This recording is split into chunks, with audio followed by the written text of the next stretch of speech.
I stood on the balcony of my $4.5 million estate, watching the sunset over the Florida Keys, and pressed send. $15,000. That is what my father, Douglas, said he needed to save his credit score. The notification chimed on my screen. Transfer complete. 2 seconds later, my phone buzzed again. It was a text from him. I expected a thank you. Instead, I read the words that would end our relationship forever. Christmas is at the house this year.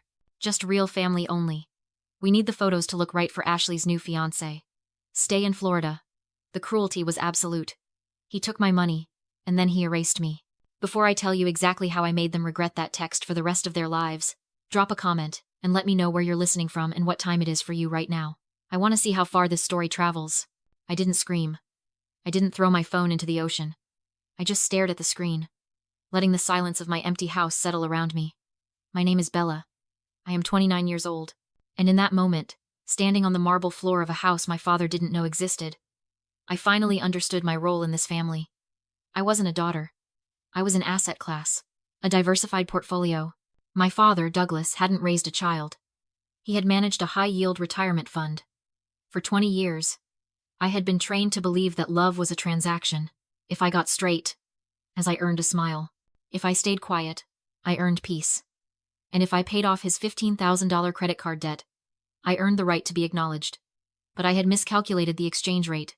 My money was good enough to save his reputation, but my presence wasn't good enough for his aesthetic. It reminded me of being 10 years old. It was Thanksgiving. Douglas and my sister Ashley sat at the main dining table with the guests, laughing over roast turkey. I was set up at the kitchen island, 20 feet away, eating a ham sandwich because there wasn't enough room at the grown-up table. I felt small then. I felt like a mistake. But standing on my balcony, feeling the ocean breeze, I didn't feel small anymore. I felt expensive. They thought I was the struggling black sheep because I didn't wear logos and drove a practical car. They didn't know I had just sold my artificial intelligence patent for $15 million cash. They didn't know this estate wasn't a rental. It was mine. They used my $15,000 to fund a party I wasn't invited to because Ashley's new fiancé didn't like my vibe. I looked at my bank balance on my phone. $15,400,000. I rubbed my eyes, trying to summon a tear. But there was only clarity. This wasn't a heartbreak. It was a business decision. They wanted real family? Fine. I would give them exactly that. I opened my contacts list. I didn't scroll to my friends. I scrolled to the B list. The outcasts. The people Douglas had discarded because they weren't shiny enough. I stopped at Aunt Teresa.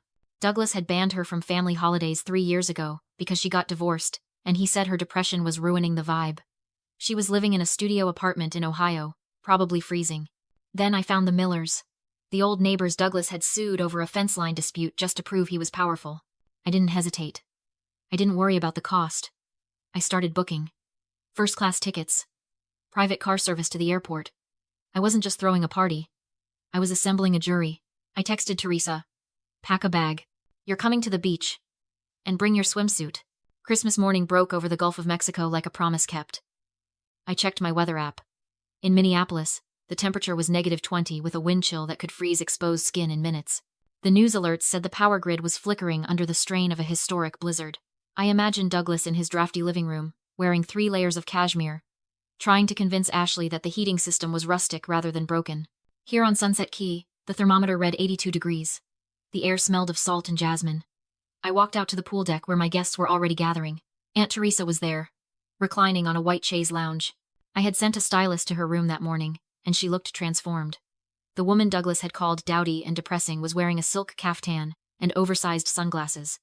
Laughing at a joke Mr. Miller was telling. She looked like a queen in exile who had finally reclaimed her throne. I walked over and handed her a glass of vintage champagne. Her hand shook a little as she took it, her eyes welling up. "Bella," she whispered. "I've never seen anything like this. I thought I'd spend Christmas watching reruns alone." I squeezed her hand. "You're not alone anymore, Teresa. You're the VIP. This wasn't just a party, it was a statement. And statements need to be heard." I had hired a professional production crew for the day. No grainy selfies. No filtered angles. I wanted high-definition proof of life. They set up a long banquet table right on the edge of the dock, draped in heavy white linen. We laid out a feast that would have made Ashley's aesthetic look like a cafeteria lunch. Stone crabs, lobster tails, towers of fresh fruit, and bottles of wine that cost more than Douglas's car payment. I took my seat at the head of the table. The drone operator gave me a thumbs up. The device whirred to life, rising rapidly into the blue sky. It swept over the estate, capturing the sparkling pool, the lush gardens, the private beach, and the group of rejects toasting to their freedom. I looked up at the camera and smiled, not the polite, small smile I used to wear at Douglas's table to avoid trouble, but a smile that said I owned the ground I stood on. When the footage was ready, I opened Instagram. My thumb hovered over the screen. I knew what this would do. I knew it would shatter the fragile peace I had maintained for years. But peace bought with silence is just submission. I uploaded the video. I selected a thumbnail of Teresa laughing with a lobster tail in her hand. Then I typed the caption. It had to be precise. It had to hurt. Hosting the people who stood by me when I had nothing. To the real family freezing in Minneapolis. I hope the $15,000 I sent keeps the heat on. You're going to need it. I hit share. The progress bar zipped across the screen. Posted. I turned my phone face down on the table. The black screen reflecting the Florida sun. I didn't wait for the likes. I picked up my glass and turned to Teresa. To real family, I said. She clinked her glass against mine. To real family. The silence of the afternoon didn't last long. 10 minutes after I posted the video, my phone started vibrating against the marble tabletop. It didn't stop. It buzzed and danced across the surface like an angry insect. I didn't pick it up. I just watched the screen light up, darken, and light up again. Douglas. Ashley. Douglas again. Ashley's fiancé. Douglas. 42 missed calls in 1 hour. I swiped open the notifications. The voicemails were a masterclass in spiraling panic. I played them on speaker, letting the sound drift out over the pool deck so my guests could hear the soundtrack of my former life. The first message was from Douglas. His voice was tight, controlled, the voice he used when he was trying to sell a bad deal to a client. Bella. Pick up. People are calling me. They're saying you're in Key West. Is this some kind of rental? Take that post down. You're confusing people. I skipped to the next one. 10 minutes later. The control was slipping. You ungrateful little brat. Do you have any idea who follows your sister? Her fiancé's mother just called us. She thinks we're destitute because of your caption. Delete it. Now. Then came Ashley. She wasn't pretending to be calm. She was screeching. You ruined my aesthetic. Why are you tagging Aunt Teresa? She's wearing a caftan. Bella. You are embarrassing me. Delete it or I swear to God I will tell everyone you stole that money. I took a sip of my wine. Stole the money? That was rich. I checked the post engagement. It had already been shared 400 times. The comments weren't confusing. They were viciously clear. People love a villain, but they love seeing a bully get punched in the mouth even more. Strangers were tagging Douglas's business page. Ashley's followers, mostly bots and pity follows, were suddenly very active, asking why she let her sister pay her heating bill. They weren't calling me because they missed me. They were calling because I had taken away the one thing they valued more than money. Their narrative. For 30 years, they had controlled the story. I was the loser. They were the winners. I was the burden. They were the martyrs. But one drone shot had flipped the script, and they were terrified. I turned my phone on Do Not Disturb and enjoyed the rest of the afternoon. We watched the sunset. We ate key lime pie. We laughed until our sides hurt. For the first time in my life, I wasn't waiting for the other shoe to drop. I was the one who had dropped it. But narcissists don't just go away when they lose control. They escalate. At 2 a.m, the security panel in my bedroom chirped. Motion detected. Main gate. I grabbed my robe and checked the monitor on the wall. The night vision camera showed a rental sedan idling aggressively at the entrance of my driveway. 2 figures were standing in the headlights, banging on the wrought iron bars. Even in the grainy black and white footage, I recognized the frantic, jerky movements of my father. They hadn't just called. They had boarded a plane. They had flown 1,500 miles on Christmas Day, paid exorbitant last-minute fares, and driven down the overseas highway in a rage. They weren't here to apologize. They were here to break down the door. I watched Douglas kick the gate. He looked small on the screen, like a child throwing a tantrum because his toy had stopped working. I wasn't afraid. I pressed the intercom button, my voice calm and cold in the humid night air. Go home, Douglas. You're trespassing. I put on my sandals and walked down the long, crushed shell driveway. The humidity clung to my skin, heavy and thick. I didn't rush. I let them wait. I let them watch me approach, backlit by the security floodlights, calm and unhurried.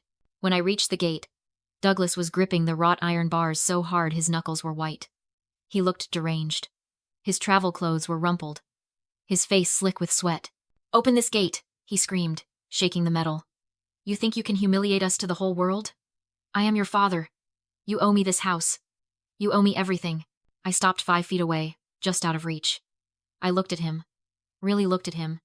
And I realized I wasn't looking at a parent. I was looking at a predator who had just realized the cage was empty. Psychologists have a term for this. It's called an extinction burst. It's what happens when a manipulator pushes the button that used to give them what they wanted: guilt, money, compliance, and nothing happens. They don't walk away. They don't reflect. They panic. They escalate. They scream louder, hit harder, and burn hotter because their brain cannot compute that they have lost control. Douglas wasn't here because he missed his daughter. He was here because he was terrified that his ATM had finally grown a lock. I don't owe you a thing, Douglas, I said, my voice cutting through his noise. You made that clear. Real family only. Remember? That was a misunderstanding, he roared, spitting through the bars. And you know it. Now open this gate or I will call the police and tell them you stole my credit card to pay for this place. I almost laughed. Do it. Please. That was when Ashley stepped out from behind him. She wasn't screaming. She was smiling, and it was the nastiest, most triumphant smile I had ever seen. She was holding a thick manila folder. Let him call the cops, Dad, she said, her voice dripping with poison. But we don't need them. We have this. She waved the folder through the bars. What is that? I asked. Dad spoke to a lawyer before we got on the plane, Ashley said, opening the file. She pulled out a document that looked official, stamped with a notary seal from years ago. Remember the family support contract Dad made us sign when we turned 18? The one that said any assets acquired while living under his roof belonged to the family trust? I froze. I remembered. It was a piece of paper he made us sign to teach us responsibility before we went to college. I thought it was a joke. A control tactic. You built your little AI code in our basement, Bella, Ashley sneered. You used Dad's electricity, Dad's Wi-Fi, Dad's food. Technically, that $15 million belongs to the family pot. We're not leaving until you sign a quitclaim deed on this property. Half for me, half for Dad. She pressed the paper against the bars. Sign it, or we sue you for every penny. You won't just lose the house. You'll lose everything. For a moment, everything went still. The night. The wind. Even my pulse. Ashley shoved a flimsy trust contract at me.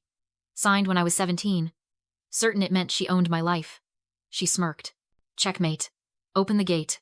I laughed. Not with joy, cold, brittle laughter that made both of them flinch.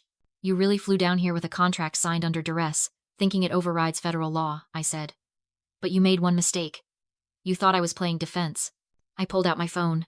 You mentioned that $15,000 I sent earlier, I said to Douglas. You told everyone I was paying your bills. You did, he barked. No, I said. You should have read the beneficiary line. I held up the screen. It didn't go to Visa. It went to Minneapolis First National Bank. Distressed Assets Division. Douglas froze. You haven't paid your mortgage in 8 months. The bank classified your loan as toxic and wanted it gone before year-end. I swiped to a deed transfer. I bought the note, I said. I didn't pay your bills. I bought your debt. I own your house, your roof, your driveway. Ashley grabbed the phone, read the document, and paled. This says you're the lien holder. Correct. Right now. I'm not your daughter or sister. I'm the bank. And you just tried to extort the property owner. Douglas stared at me in horror as I tapped the screen. I was going to wait until January, I said. But since you came here threatening to sue me, I pressed the button. Foreclosure begins now. Douglas's phone chimed. He crumpled. It's freezing, he whispered. Where are we supposed to go? I heard you have a real family somewhere, I said. Ashley spiraled, demanding to know where she'd host her fiancé. You won't, I said. The asset freeze hits your credit tomorrow. Security stepped in. Douglas puffed up for one last stand. You can't touch me. I'm her father. Sir, you are trespassing, the guard said. Leave now. They retreated to their rental car. Ashley screamed promises of revenge. Tell everyone, I called. Tell them you tried to rob the bank, and the bank won. Their taillights vanished into the dark. Silence returned. My legs felt light. I walked back to the party. Back to laughter. Food. And people who showed up because they love me, not because they wanted something. Later, I opened the family group chat, deleted it, and walked to the dock. The moon lit the water like a silver road. I thought of the girl who used to be excluded at her own kitchen table. I wished she could see me now. Owning the table, the house, and finally myself. They wanted control. I paid them off and cut them loose. I didn't lose a family tonight. I freed myself from one. Would you have taken the high road, or done what I did?